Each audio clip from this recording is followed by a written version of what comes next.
સ્વામિનારાયણ મિત્રો, next time આપણે એક ક્વેશ્ચન કે જે આપણે બાકી રહી ગયો હતો તો એને આપણે પહેલા કવર કરીએ, પછી આગળના ટોપિક ઉપર જઈશું. નેક્સ્ટ ટાઈમ તમને બધાને ખબર છે, મેં લાસ્ટમાં મારો વિડીયો બંધ થયો પહેલા એક ક્વેશ્ચન મેં ડિસ્પ્લે થયો હતો. Which point should be consider four building inspection? Which point should be consider four building inspection, કે કયા પોઈન્ટ કન્સિડર થાય છે બિલ્ડિંગ ઇન્સ્પેક્શનમાં? તો તમને 4 ક્વેશ્ચન તમે નાનેથી જોયા છે. આ 4 જ ક્વેશ્ચન તમારા માઇન્ડમાં થવા જોઈએ આ જ બિલ્ડિંગ ઇન્સ્પેક્શન. જોઈએ, સૌથી પહેલું, when should be building is be inspected? What should be inspected? When should the building be inspected? What should be inspected? At what level of deterioration of component should be replaced? At what level of deterioration of component should be replaced or repaired? ખ્યાલ પડે છે, બહુ જ easy question છે અને જીટીયુમાં પૂછાયેલો question છે. Which point should be considered for building inspection? So first of all, when, याद रखવાનું, when should be building is be inspected? What should be inspected? At what level deterioration of components should be replaced or repaired? Whether any preventive maintenance is called for? Whether any preventive maintenance is called for? આ બધા question તમારા માઇન્ડમાં થાય. That point should be considered of building inspection. Clear? કોઈ બીજું કોઈ અઘરી વસ્તુ જ નથી. તમે જો, કોઈ અઘરી એવી વસ્તુ જ નથી કે હું તમને સમજાવતો. ક્લિયર? આપણે જે પ્રેક્ટિકલી જોઈએ છીએ એ જ વસ્તુ અહીંયા થિયરિટિકલ આપણે લખીએ છીએ. ક્લિયર? એટલે ખાસ વિદ્યાર્થી મિત્રો, which point should be considered for the building inspection? When should the building be inspected? What should be inspected? At what level of deterioration a component should be replaced or repaired? Whether any preventive maintenance is called for? કોઈ preventive idea ખરો? કોઈ method ખરી? હા, તો કઈ method કે જે ઉપરના ક્વેશ્ચન છે, when should be building inspected, જરૂરી છે? હા કે ના? What should be inspected? શું કર્યું છે? કરવા જેવું ખરું? હા કે ના? At what level deterioration of component should be replaced or repair? Replace કરવું પડશે એ component ને કે repair કરવું પડશે? Replace એટલે કે એની જગ્યાએ કંઈક નવું બીજું, અને repair એટલે કે એ જ જગ્યાએ એની હયાતીમાં એનું rehabilitation. Clear? Whether any preventive maintenance is called for, કે કોઈ preventive maintenance કરવાની જરૂર ખરી, કે periodical maintenance કરવાની જરૂર ખરી? Yes या no? Clear? So which is a main point should be considered for building inspection? Okay મિત્રો, next આપણે જોઈએ inspection report helps in, કે હવે તમે inspection કરી દીધું, હવે inspection report આપણને help શું કરે? તો કે inspection report helpful preparation of a need based estimate of annual special extraordinary repair for building. Prepare estimate, need based estimate. કેવું છે? જરૂરી એવું એસ્ટિમેટ કે જે annual special extra ordinary repair અને બિલ્ડિંગની શું કરે? આપણને કરવા જેવું છે એની અગાઉથી આગમચેતી રૂપે જાણકારી આપે. Preparation of program for undertaking major repair. Preparation of programs for undertaking major repairs. A regular inspection prevent unexpected breakdown of a building. Regular inspection prevent એટલે કે જો તમે રેગ્યુલરલી ઇન્સ્પેક્શન થતું હોય બિલ્ડિંગનું, રેગ્યુલરલી એમાં કઈ ખામી છે, પ્રિવેન્ટિવ, સ્પેશિયલ, પીરિયોડિકલી એનું ઇન્સ્પેક્શન જો થતું રહેતું હોય તો મિત્રો અનરિઝનેબલી ક્યારે અનએક્સેપ્ટેડ આપણા માઇન્ડમાં ના હોય ને સવારે ઉઠીએ કે બિલ્ડિંગ પડી ગયું એવું જાણવા મળે નહીં. ખબર પડી? આપણે પણ એને ઇન્સ્પેક્શન જ નથી કરતા, એનો કોઈ આપણે એ જગ્યાએ જઈને આપણે એની મુલાકાત જ નથી કરતા. એન્જિનિયરો એટલા બધા બેકાજી રૂપે થઈ જાય તો 2-5 વર્ષ જોવાનો જ ટાઈમ નથી રહેતો. તો એના લીધે શું થાય છે, એ વસ્તુ અનએક્સેપ્ટેડ કે જેનો કોઈ કલ્પના જ ના કરી એવી વસ્તુ થઈ જાય છે. તમે લોકોએ ઘણી વખત જોયું હશે અને જે અમદાવાદના છે એને ખાસ ખબર હશે.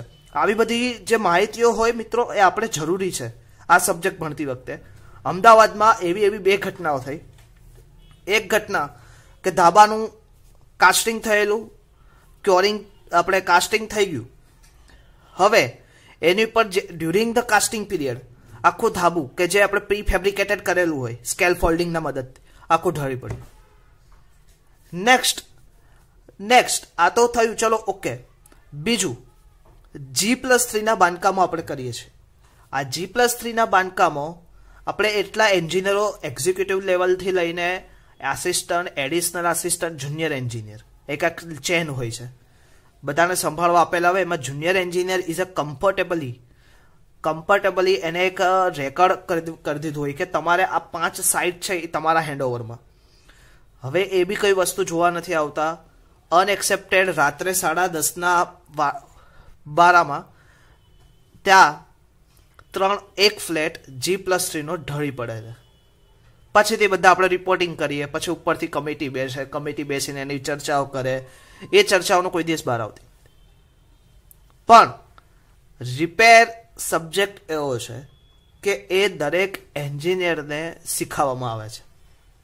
પણ તમને ખ્યાલ આવે કે that is a elective subject. મિત્રો ખાસ એક વસ્તુ કે આ સબ્જેક્ટ અમે પસંદ કર્યો છે એની પાછળનો એક મોટો હતો કે એટલીસ્ટ મિત્રો તમને કઈ ટાઈપ્સનું રિપેર જરૂરી છે એ તમને ખબર પડે. કેમ કે અત્યારે તમને બધાને ખબર છે ડે ટુ ડે નવા ઇનોવેશન ને બાંધકામો થતા જાય છે. પણ આ બાંધકામો આગળ જતા લાઈફ ઓફ પીરિયડમાં કંઈક મેન્ટેનન્સ માંગશે. યસ યા નો? કે મેન્ટેનન્સ માંગશે. તો આ મેન્ટેનન્સ માટે એટલીસ્ટ તમે મેન્ટેનન્સ, રિપેર, રિહેબિલિટેશન જો સબ્જેક્ટને ભણ્યો હશે, કંઈક ઇન્ટરેસ્ટ લીધો હશે તો એ જગ્યાએ તમારું કોઈક વસ્તુ તમે આપી શકશો સમાજમાં. ઓકે, તો નેક્સ્ટ આપણે જોઈએ હજી unexpected economic life of the building under normal occupancy is considered to be below. Expected economic life એટલે કે એક બિલ્ડિંગની એક લાઈફ હોય. જ્યારે આપણે એની ડિઝાઇન કરતા હોય ત્યારે એક ઇકોનોમિક લાઈફ આપણે ડિક્લેર કરેલી હોય કે જરૂરી છે. હવે આપણે કપડાં લેવા જઈએ તો કપડાં લેવા માટે આપણે એક નક્કી કરેલું ગેરંટી. ઇલેક્ટ્રિક વસ્તુ લેવા જઈએ તો ગેરંટી, વોરંટી લઈએ છીએ. તો તેવી જ રીતે એક બિલ્ડિંગ આપણે એટલું મોટું સ્ટ્રક્ચર કરીએ 50 માળ, 10 માળ, 7 માળ, 22 માળ, 25 માળ, તો એની પાછળની આપણે ગેરંટી તો જોઈશે જ ને કે જે આપણો ડિઝાઇન કરેલ સ્ટ્રક્ચરલ હોય. હવે સ્ટ્રક્ચરલ એન્જિનિયરે ડિઝાઇન કરી હોય તો જે એનો માલિક બિલ્ડર હોય તો એક એક્સેપ્ટેશન તો રાખશે. તો કે expected economic life of the building under normal occupancy is consider below. Monumental building હોય તો કેટલી 100 યર્સ. આરસીસી ફ્રેમ બિલ્ડિંગ કે જે અત્યારે આપણે બધા રહીએ છીએ that is 75 years. Load bearing construction તો કેટલું આવશે 55 years. Semi permanent structure 30 years and purely temporary structure 5 years. તો કે આ એની બધાની શું છે ઇકોનોમિક લાઈફ. એટલે ખાસ યાદ રાખજો, જો જીટીયુ હજી પણ આવતા સેમમાં એમસીક્યુ ટાઈપ્સ ક્વેશ્ચનના એક્ઝામ લેવા તરફ જતી હોય તો આપણે અત્યારથી જ બી પ્રિપેર રહીને આ વસ્તુને ધ્યાને લેવું જોઈએ. ક્લિયર? તો તમને પૂછાય economic life of monumental building 100 year, economic life of RCC frame building 75 year, economic life of the load bearing construction 55 year, economic life for semi permanent structure 30 years. તમને 4 ઓપ્શન આપી દીધા હોય 100, 75, 30 એટલે બધું સરખું લાગે, ભેગું થઈ જાય. પણ આપણે પ્રોપરલી જોયું હોય તો આપણને ખબર પડે. ઓકે મિત્રો, તો નેક્સ્ટ આપણે આજે હવે જોવું છે સૌથી અગત્યનો ક્વેશ્ચન કે પ્રિવેન્ટિવમાં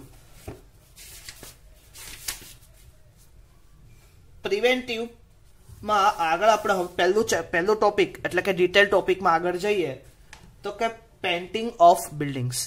તો કે આજે આપણે પેઇન્ટિંગ્સ ઓફ બિલ્ડિંગ વિશે માહિતી લઈએ. હવે ટોપિક છે આપણો અત્યાર આજનો painting of buildings.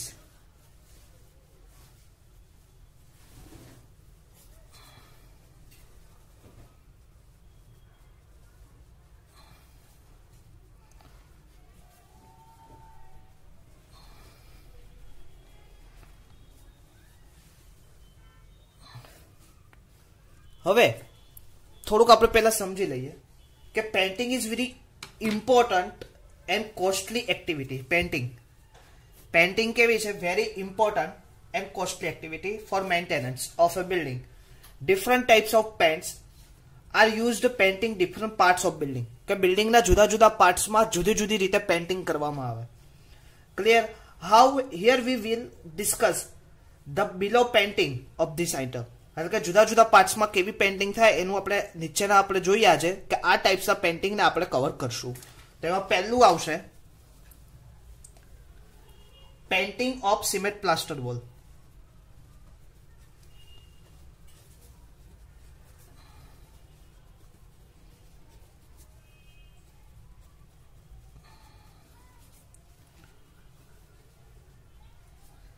Second, painting of timber door and window.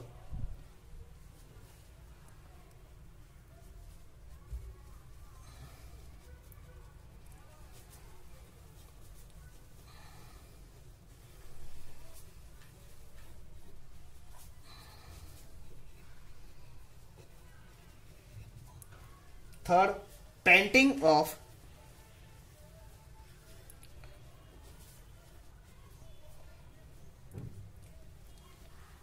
iron and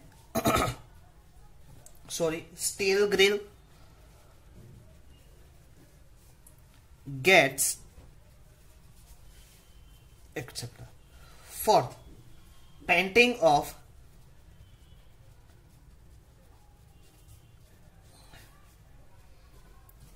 galvanized iron sheets, acrylic sheet, etc. તો કે ટોટલ આપણે painting of building is very important. હમણાં જ વાત કરી કે painting of building is very important and costly activity of maintenance. Different types of paints are used painting different parts of building. Different ટાઈપ્સના paint હોય એ different ટાઈપ્સના paint એ ડિફરન્ટ પાર્ટ ઉપર બિલ્ડિંગમાં જરૂરી લાગે છે. એમાંથી આપણે કેટલા ભાગ લઈએ છીએ? તો કે painting of cement plaster wall. કઈ વોલ ઉપર? Cement plaster wall.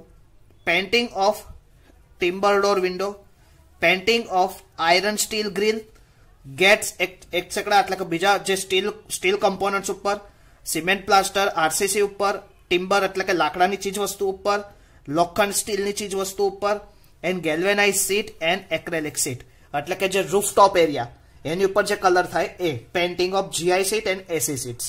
તો કે એટલી વસ્તુને આપણે શું કરવાનું હોય છે? કવર કરવાનું હોય છે. હવે મિત્રો એક વસ્તુ સમજીએ કે નાવેડે people have become more conscious of beauty, brightness, aesthetics. Moreover, today's building tends to be tall and we need more durable paint. એટલે કે શું જરૂર પડે કે જે અત્યારના બિલ્ડિંગ છે, અત્યારના બિલ્ડિંગ બધા કેવા છે? Tall structure. And we need more durable paint. For this building, many people want to luxurious sitting in the building. Paint industry has also risen up to exploit this demand. એટલે કે હવે આ વસ્તુનું શું? પેન્ટનું બધાને એકબીજા જુદા જુદા ટાઈપ્સના પેન્ટ મળવા મળ્યા. પહેલા તો હું એક ચૂનો પાથરી દેતા આપણે મિત્રો. ખબર જ છે કે બિલ્ડિંગ તૈયાર થયું નથી, ચૂનો પાથરવાનો નથી. એટલે બહારની પછી આપણે જે ગ્રીલ હોય તો ત્યાં ઓઇલ પેન્ટ વાપરી દેતા. આપણી પાસે બીજું કોઈ ઓપ્શન નહોતું. પણ હવે આપણા બધાની સ્ટાઇલ બધી લક્ઝુરિયસ સ્ટાઇલની થઈ ગઈ. લક્ઝુરિયસ સ્ટાઇલની થઈ ગઈ એટલે કે પ્રિન્ટ ઇન્ડસ્ટ્રી, પેઇન્ટિંગ ઇન્ડસ્ટ્રી એટલે કેમિકલ એન્જિનિયરિંગનું કંઈક ને કંઈક નવા ઇનોવેશન થતા ગયા, કંઈક ને કંઈક નવું આવતું ગયું. એના લીધે આપણી માંગ વધતી ગઈ. તો એના લીધે આજે paint industry has also risen up to exploit this demand. As the labour cost of painting is gone off. હવે જેમ જેમ આપણે વસ્તુ કહીએ હવે કે પહેલા આપણે ઘરે વાત થતી હોય કે પહેલા અમે 10 રૂપિયા વાપરતા. આજે હવે આપણે વાત કરીએ કે આજે 10 રૂપિયામાં કઈ આવે? તો કે આજે 100 રૂપિયા આપણે લઈને જઈએ તો 100 રૂપિયા રાત્રે જઈને આપણે પૂરા થઈ જાય. તો એવી રીતે લેબર કોસ્ટમાં બી એવી જ વાત છે કે પહેલા જે લેબર થતું હતું અને આજનું લેબર એમાં એનું શું થયું? Grown up, risen up. એટલે કે રૂપિયા વધ્યા, પણ એટલા ખાસ નથી વધ્યા. પણ તમારે લક્ઝુરિયસ કામ કરાવવું હોય તો એના રૂપિયા થશે. We are tempted to use this more lasting and expensive paint than cheaper paint which not last so long. In many tall office buildings where windows are used only lighting and not for ventilation designer. હવે ઘણી વખત આજે તમે જોવો છો કે જે મોટા મોટા સ્ટ્રક્ચરો છે, મોટા મોટા સ્ટ્રક્ચરો બાંધકામો તમે જોયા હશે, એમાં હવે જે આર્કિટેક્ચર એન્જિનિયર જે કંઈક અંશે બહુ હોશિયાર થઈ ગયા છે. એ શું કરે છે, બહારની સાઈડ પેન્ટ ના કરવું પડે એની માટે શું કરે છે, મોટા કાચના, તમે જોયું હશે, આર્કિટેક્ચરલ વ્યૂ આપી દે છે કાચનું, ગ્લાસ ફાઈબરનું. એટલે કે ઉપરના જે ટોપ લેયર ઉપર આપણે કલર કરવાની કોઈ જરૂર રહેતી નથી અને કંઈ જૂનું થવાની જરૂર નથી. ઠીક છે, એટલે એ કામ પૂરું થઈ ગયું. હવે બીજું, the pant used external wall surface of ordinary slope roof building need not be expensive. So those used tall multi-story building cities whose exterior is fully exposed to sun and the rain. Hence શું થશે કે choosing a suitable affordable paint depending the types of building is an important matter. Clear? કે આપણે જુદા જુદા ટાઈપ્સનો, એટલે કે આ શબ્દ ઘણો ઇમ્પોર્ટન્ટ છે, યાદ રાખવાનો. The choosing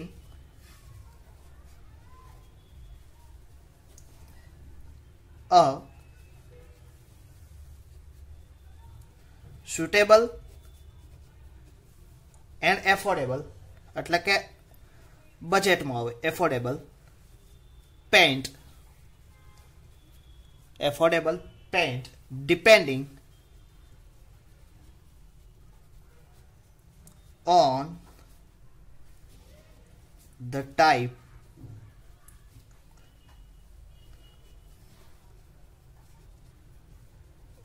building is an important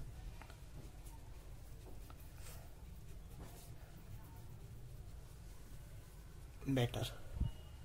Next, the painting of new surface also differ from painting on old surface. હવે યાદ રાખજો, હવે આ પોઈન્ટ ઉપર હમણાં આપણે હવે આગળનો આખો લેક્ચર જશે.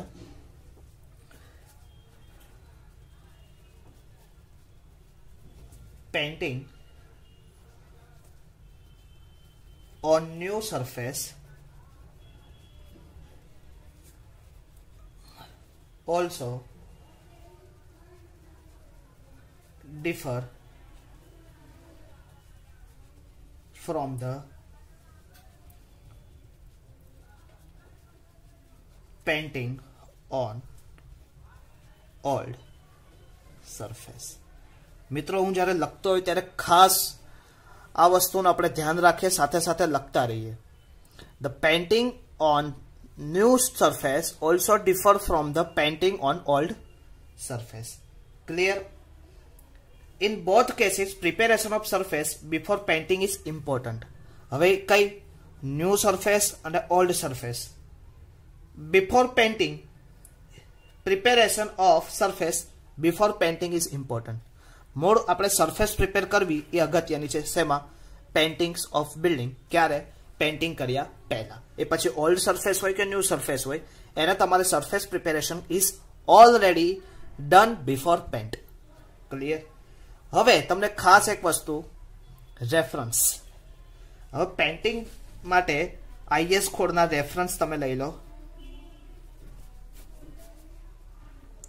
તો કે as per IS 2395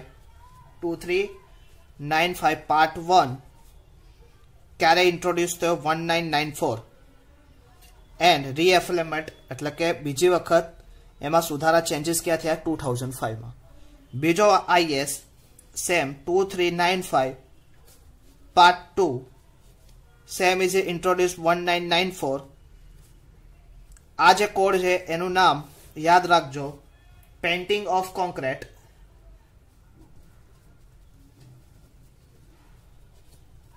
painting of concrete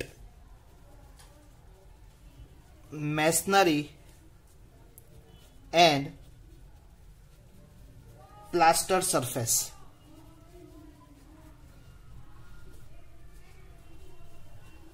Code of practice. જેવી રીતે તમે DRCS માં IS 456 યુઝ કરો છો તેવી જ રીતે મિત્રો આમાં એટલે કે પેઇન્ટિંગ ઇન્ડસ્ટ્રી માટે એટલે કે પેઇન્ટિંગ વિશે જાણકારી માટે તમારે આ કોડને રિફર કરવો પડે. તો કયો? Reference IS 2395 part 1 1994, IS 2395 part 2 1994. એટલે કે એનું નામ painting of concrete, masonry, plaster surface code of practice. Painting કોની ઉપર? કોન્ક્રીટ સપાટી ઉપર, મેસનરી ઉપર, પ્લાસ્ટર સરફેસ, એની ઉપર પેઇન્ટિંગ માટે કયા ક્રાઇટેરિયા ધ્યાન રાખવા પડે એની વિશેની ડિટેલ માહિતી આપી છે. મિત્રો હવે નેક્સ્ટ લેક્ચરમાં જ્યારે આપણે આવશું ત્યારે સરફેસ કેવી રીતે ક્લિયર કરવી, which point to be considered for painting on old surface, methods of removal of mould, moss, algae, fungus etcetera, કે કેવી રીતે એને રિમૂવ કરવું, એની જુદી જુદી મેથડો વિશે આપણે ડિટેલ ચર્ચા કરશું. તો ત્યાં સુધી મિત્રો જય સ્વામિનારાયણ. અને આગળના લેક્ચરમાં કોઈ ક્વેરી હોય તો ખાસ મિત્રો કોલ કરો અને એના વિશે તમારા ડાઉટ સોલ્વ કરો. ઠીક છે? તો નેક્સ્ટ લેક્ચરમાં ફરીથી મળશું. ત્યાં સુધી જય સ્વામિનારાયણ.